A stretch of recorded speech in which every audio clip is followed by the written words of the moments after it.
Good morning. Well, I hope your morning's off to a good start for this Monday, May 5th. It is 44 degrees this morning. Sunrise today was at 6:22 a.m. The sun will set this evening at 8:31 p.m. Taking a look at your forecast for today, not much changing in the forecast. Chance of showers, fog this morning, mostly cloudy with a high near 65. For tonight, still showers and thunderstorms in the area, mostly cloudy with a low around 50. And for your Tuesday, still showers and thunderstorms in the area, mostly cloudy with a high near 60. The New London Fire Department had 2 calls for service yesterday.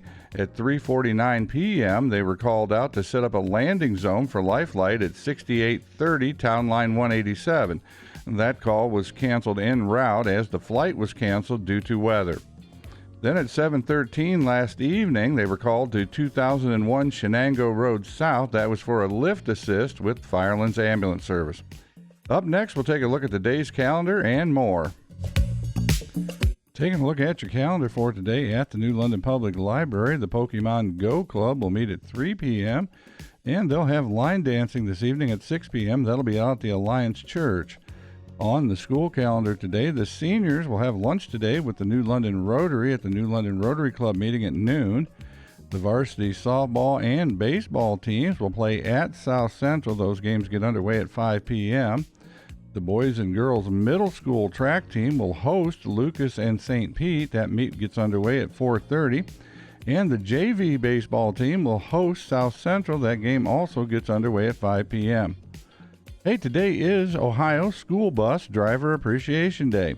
You know, we got some great school bus drivers here in New London. Several of them I consider personal friends. Special thanks go out to them today for always looking out for the kids and keeping them safe, getting them to and from every day. Hey, today is Cinco de Mayo. I'll tell you a quick little funny personal story about Cinco de Mayo. Growing up here in northern Ohio 40 years ago, Cinco de Mayo really wasn't a thing. I had never even heard of it. While I was stationed out in Southern California, I happened to have a day off for one reason or another, and so we decided to load the kids up and go to Santa Maria, do some shopping. Well, it happened to be the 5th of May. So as we're driving down the main drag in Santa Maria, there's a big city park there, and this park is just rocking. I mean, it is cram-packed full of people. I've never seen it like this, packed full of people, barbecuing, cooking out, dancing, playing music. I mean, it was just one big party. And we're looking at each other thinking, what the heck is going on, and why are all these people off partying on a weekday? I finally asked someone. Of course, they looked at me like I was from another planet and explained that it was Cinco de Mayo.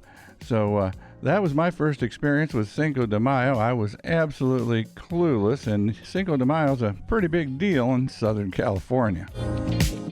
In outdoor news, the Ohio 2025-2026 hunting and trapping seasons are now set.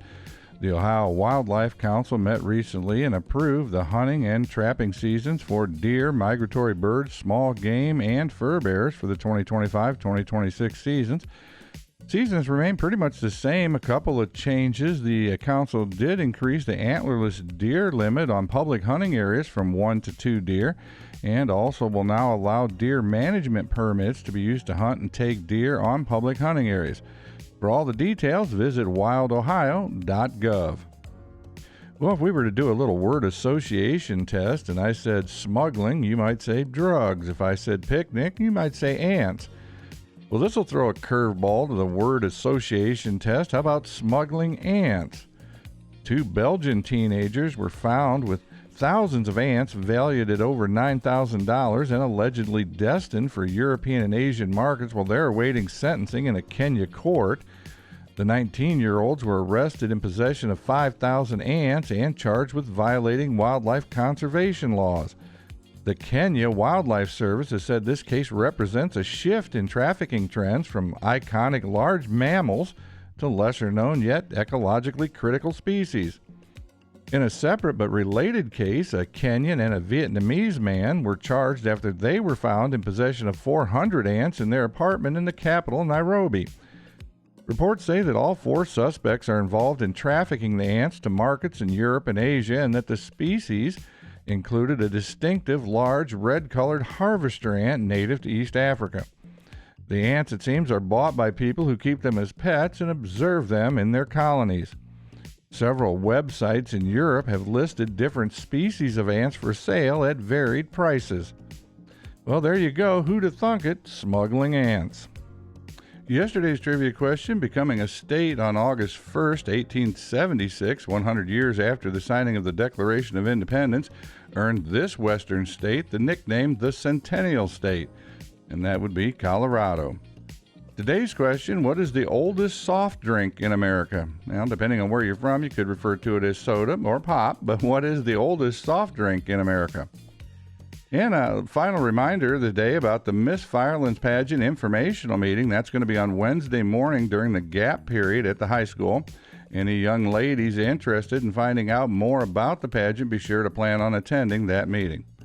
Well, that is your morning update from your source for local news and events. Have a great day, stay safe, and once again, try to stay dry, and thanks for watching.